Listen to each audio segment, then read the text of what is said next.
Prava pristna ustvarjalnost se ne boji ovir in predvsem se z ovirami povezuje. Ovira je zelo zanimiva zadeva, če jo gledamo z ustvarjalnega vidika. Na primer, če gremo k zdravniku in nam predpiše zdravilo, mi bi ga morali jemati recimo 3-krat na dan ali pa ob določeni uri, in je to zelo pomembno. In mi ne povemo, da smo pozabljivi, da zelo zlahka zamešamo vse te stvari, da dobro vemo, da zelo gotovo bomo tisto stvar prezrli in pozabili in skratka nismo dobri bolniki oziroma pacienti z tega vidika. Ta zdravnik, če bi imel ta podatek, bi ga lahko s pridom uporabil, zato ker njegov uspeh, namreč da jaz tisto naredim, je odvisen od tega, da ima on vse omejevalne podatke o tem, kako tista stvar lahko ne uspe. To, da jaz vem, kaj vse meni lahko prepreči pot in kje vse jaz delam v prazno in kje so luknje, v katere lahko padem, predvsem pa kje nima smisla, to je zame bistveno, zato da se ne mučim za nič in da stvari speljem na čim lažji način in čim bolj učinkovito. In vendar se ljudje rajši branimo.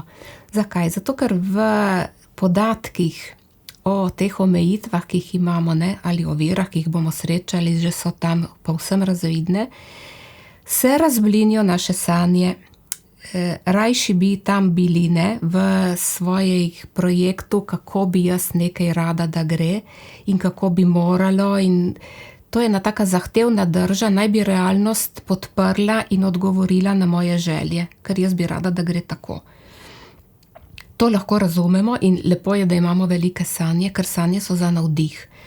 Ampak važno je, da razumemo, katera je vloga sanj. Vloga sanj je, da navdihujejo, da širijo pogled in da upoštevajo vse, kar bi lahko bilo možno.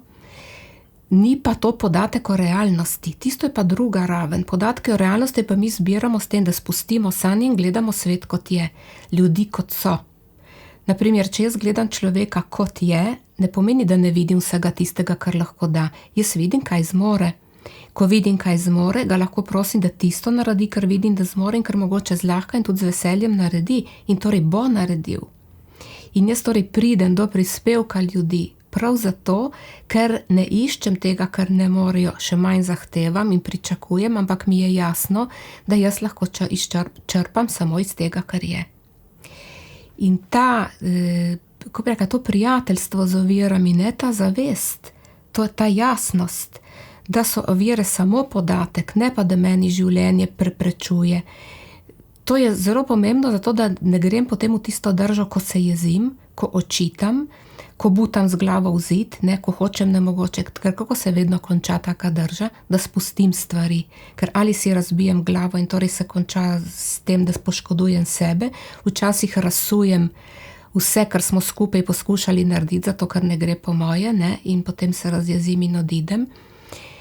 In torej za uspešnost kateregakoli dela je tak naklonjen pogled na ovire in zanimanje za ovire v veliko pomoč.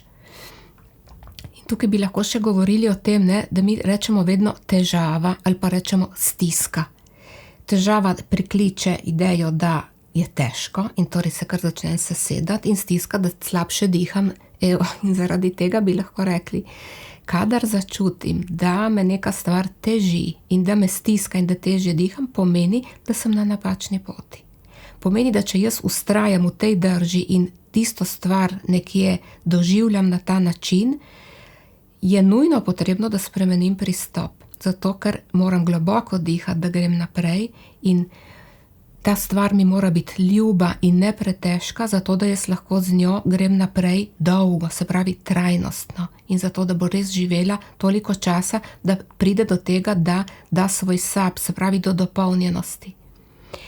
In zato je preverjanje tega, kako mi doživljamo stvari in tega, da ne postanejo pretežke in da nas ne stiskajo za vrat, ena od tistih stvari, ki so najbolj pomembne pri delu z ljudmi. Ta občutek za to, kako mi je, ko delam in ko stopam v stike z ljudmi, je ključen podatek za vse, ki bi radi, da delajo z drugimi skupaj na način, da to postane rodovitno.